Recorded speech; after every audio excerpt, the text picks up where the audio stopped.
Producer David Mamet put the writers of his TV show The Unit on notice one day. There was too much telling and not enough showing going on.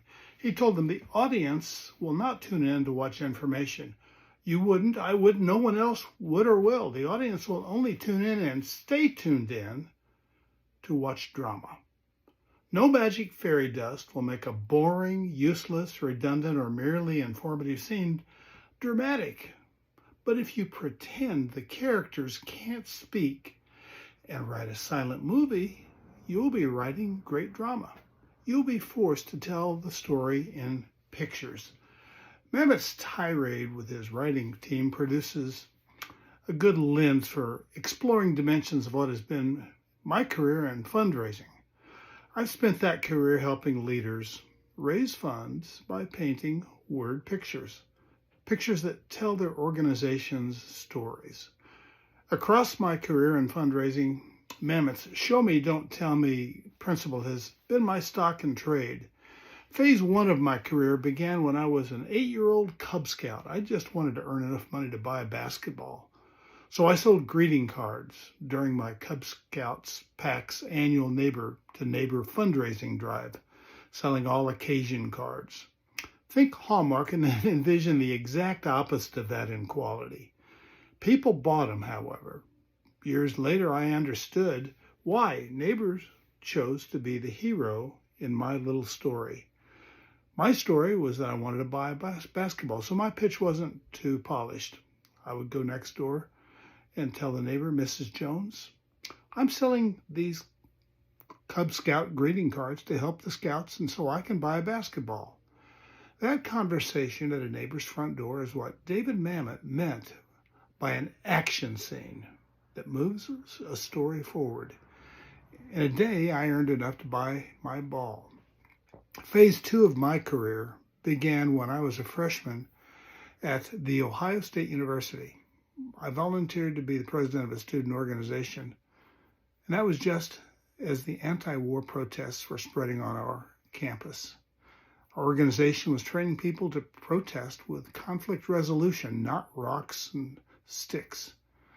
So I visited with campus area families that were very generous in their financial support. They wanted to support organizations seeking to quell the violence and thwart another Kent State tragedy.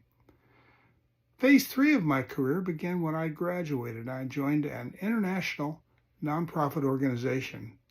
That organization now raises $750 million annually and around the world. I train people how to raise funds from friends and family to support their nonprofit work. For each person who eventually were rendered medical aid, a donor whose gift brought that aid to them became the de facto hero in that story of healing. Well, phase four in my career turned to research. I became convinced that everyone knows a good story when they see one, but few seem to know what makes a good story good. Even seasoned writers like those on David Mamet's television drama were unwittingly reverting to the writing style they had learned in classrooms rather than film school.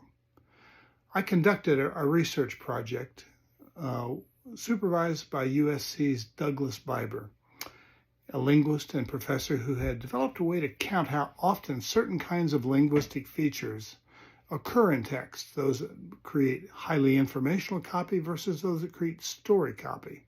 I was interested in what fundraisers wrote in their appeals. Did they use a drama-based storytelling style that shaped word pictures, or were they more abstract and conceptual in tone? Did their texts sound like an assignment written for a professor who was no longer there, or was it written for a potential donor who would care and share? I surveyed all U.S. and Canadian nonprofits that had raised $20 million plus annually. By a 9-to-1 ratio, fundraising leaders told me on a survey that they preferred storytelling over academic-sounding prose. But statistical analysis using multivariate analysis indicated that their own writing, 1.5 million words of text and 2,412 fund appeals, read like academic prose. It had less narrative story copy than official documents. It turned out that they believed one thing, but did another. Now I'm in the 5th stage of my career. I hope to lead leaders in the nonprofit sector to write better, raise more, and serve more.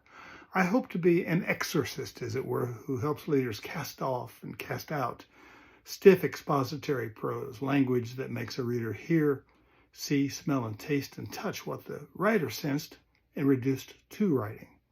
The core of what makes a good writing good has been confirmed by neuroscience. In the Parma, Italy lab of neuroscientist Giacomo Rizzolatti, a monkey's brain was wired to monitor visual stimuli, then the activated neural cortex of that monkey was measured. A lab assistant walked in one day with an ice cream cone, and the moment he put the ice cream cone to his mouth, the alarm beeped. Suddenly the monkey was having a response to seeing a hand reach to the mouth with an ice cream cone. Areas of the brain said to affect response to reaching and grasping was the key ingredient. It was among the first evidence that was ever seen of a response spurred by physical action that isolated a portion of the cortex from which the response came. We have seen how humans respond in the face of a tragedy such as the loss of a family member. It activates a response in the brain. When we see someone crying, it can become contagious, and we empathize and feel an emotional response that mirrors theirs. As we see them in pain, we feel their pain. Good storytelling does not negate science. It follows and confirms it. In closing, I'll share a case in point that a science journalist writer named Gordy Slack wrote in an article describing the neurological substrates of emotion. The setting, a New York mass transit train. Main character, a young woman. Observation, an emotional crisis. Here's how the author described a scene he witnessed on the New York mass transit one day. Her mascara-stained cheeks were wet and blotchy. Her eyes were red. Her shoulders shook. She was hopeless, completely forlorn.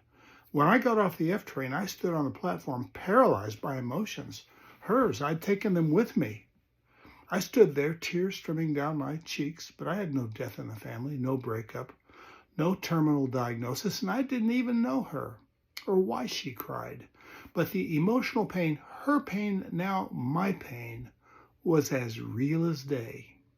Those who helped me when I was 8 were eager to help me because they saw themselves as the potential heroes of my story.